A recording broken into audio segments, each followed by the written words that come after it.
ഞാൻ എനിക്കുണ്ടായ ഒരു അനുഭവം ഇവിടെ പങ്കുവയ്ക്കുന്നു. എന്റെ വീട് വർക്കലയിലാണ്. ഒത്തിരി ഇല്ലെങ്കിലും 3-ലധികം തവണ ഞാൻ ഗുരുവായൂർ പോയിട്ടുണ്ട്.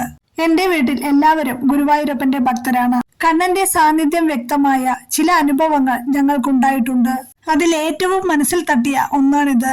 2016 ജിപ്മർ സ്റ്റാഫ് നഴ്സ് എക്സാം എഴുതാൻ ഞാൻ അച്ഛനെയും കൂട്ടി പോയിരുന്നു. പോണ്ടിച്ചേരിയിൽ വെച്ചായിരുന്നു പരീക്ഷ. ഞങ്ങൾക്ക് ശരിക്കും പോകാനുള്ള വഴിയൊന്നും അറിയില്ലായിരുന്നു. മംഗലാപുരം കോയമ്പത്തൂർ എക്സ്പ്രസിൽ പോയി കോയമ്പത്തൂർ നിന്ന് സേലം, അവിടെ നിന്ന് പോണ്ടിച്ചേരി. ഇങ്ങനെയാണ് പോയത്. ഞാനോ അച്ഛനോ മുൻപൊരിക്കൽ കേരളത്തിന് പുറത്തെങ്ങും പോയിരുന്നില്ല. ആയതിനാൽ ഞങ്ങൾക്ക് നേരിയ ടെൻഷൻ ഉണ്ടായിരുന്നു. കോയമ്പത്തൂർ നിന്നും സേലം എത്തുമ്പോൾ ഏകദേശം രാത്രി 12 മണിയായി. സേലം പോകാനുള്ള ബസ് എവിടെയാണെന്ന് ഞങ്ങൾ പലരോടും ചോദിച്ചു. പക്ഷേ അവർക്ക് ഞങ്ങൾ ചോദിച്ചത് മനസ്സിലായില്ല. അവിടെ തമിഴിലായിരുന്നു ബസ്സിൽ ബോർഡ് വെച്ചിരുന്നത്. അർദ്ധരാത്രി നേരത്ത് എന്നെയും കൊണ്ട് പരിചയമില്ലാത്ത നാട്ടിൽ നിൽക്കുമ്പോൾ എന്റെ അച്ഛൻ വളരെ ഭയന്നു. പെട്ടെന്ന് ഒരു തമിഴ് കുടുംബം ഞങ്ങളുടെ അടുത്ത് വന്നു. കേരളത്തിൽ നിന്നാണോ എന്ന് തമിഴിൽ ചോദിച്ചു. അതെ എന്ന് പറഞ്ഞു. പിന്നെ ഞങ്ങൾ വന്നിട്ടുള്ളത് എന്തിനാണെന്നും പറഞ്ഞു. അവർ ആ നാട്ടുകാരാണ്. കുറച്ചുകാലം കേരളത്തിൽ ജോലി ചെയ്തിട്ടുണ്ട്. കുറെ നേരമായി ഞങ്ങൾ അവിടെ കറങ്ങി നടക്കുന്നത് അവർ കണ്ടിരുന്നു. അതുകൊണ്ടാണ് ഞങ്ങളോട് വന്ന് ചോദിച്ചത്. അവരുടെ സഹായത്തോടെ ഞങ്ങൾ പോണ്ടിച്ചേരി ബസ്സിൽ കയറി. ഞങ്ങളെ പോണ്ടിച്ചേരി ഇറക്കണമെന്നും ഇതയ കോളേജിലേക്ക് പോകാൻ സഹായിക്കണമെന്നും അവർ ബസ്സിലെ കണ്ടക്ടറോട് പറഞ്ഞു. അങ്ങനെ ഞങ്ങൾ പോണ്ടിച്ചേരി എത്തി. അപ്പോൾ സമയം പുലർച്ചെ 3 മണി. ഓട്ടോ സ്റ്റാൻഡ് ചൂണ്ടിക്കാട്ടി അവിടെ പറഞ്ഞാൽ കോളേജിൽ എത്തിക്കുമെന്ന് കണ്ടക്ടർ പറഞ്ഞു. ഞങ്ങൾ ചെല്ലുമ്പോൾ ഓട്ടോ സ്റ്റാൻഡ് വിജനമായിരുന്നു. ഇത്ര നേരത്തെ കോളേജിൽ പോകേണ്ട കാര്യമില്ല. എന്നാൽ എവിടെയെങ്കിലും റൂം എടുക്കാനും അച്ഛന് പേടി. അപ്പോഴാണ് ഒരു ഓട്ടോക്കാരൻ അതിലേ വന്നത്. അദ്ദേഹം ഞങ്ങളുടെ അടുത്തുനിന്ന് കാര്യങ്ങളെല്ലാം ചോദിച്ചറിഞ്ഞു. ഞങ്ങളുടെ അവസ്ഥ കണ്ട ഓട്ടോക്കാരൻ ഇതയ കോളേജ് കന്യാസ്ത്രീകൾ നടത്തുന്നതാണ് എന്നും അതിനോട് ചേർന്ന് പള്ളിയും മഠവും ഉണ്ടെന്നും നിങ്ങളെ അവർ സഹായിക്കുമെന്നും പറഞ്ഞു. 60-ന് മേൽ പ്രായമുള്ള തികച്ചും സാധാരണക്കാരനായ എന്റെ അച്ഛന് അത് കേട്ടപ്പോൾ ഒരു ആശ്വാസമായി. പള്ളിയും കന്യാമഠവും എന്നും ഒരു ആശ്രയമാണല്ലോ. അങ്ങനെ ഞങ്ങൾ പള്ളിയിൽ പോകാൻ തീരുമാനിച്ച് വണ്ടിയിൽ കയറി.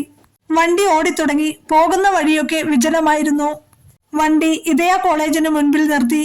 വലിയ ഗേറ്റ് പൂട്ടിക്കിടക്കുന്നു. പള്ളിയും മഠവും പോയിട്ട് ഒരു വീട് പോലും ഇല്ല. ഉണ്ടെങ്കിൽ തന്നെ ഒന്നും അറിയാൻ പറ്റുന്നില്ല. എവിടെ പള്ളി? അച്ഛൻ ചോദിച്ചു. അയാൾ കേട്ട ഭാവമില്ല. അയാൾ തിരക്കിട്ട് ആർക്കൊക്കെയോ മെസ്സേജ് അയക്കുകയും വിളിക്കുകയും ചെയ്യുന്നു. എനിക്കും അച്ഛനും അപകടം മണത്തു. അച്ഛൻ എന്റെ കയ്യിൽ പിടിച്ച് ഓടാൻ തുടങ്ങി. അയാളും പുറകെ വന്നു.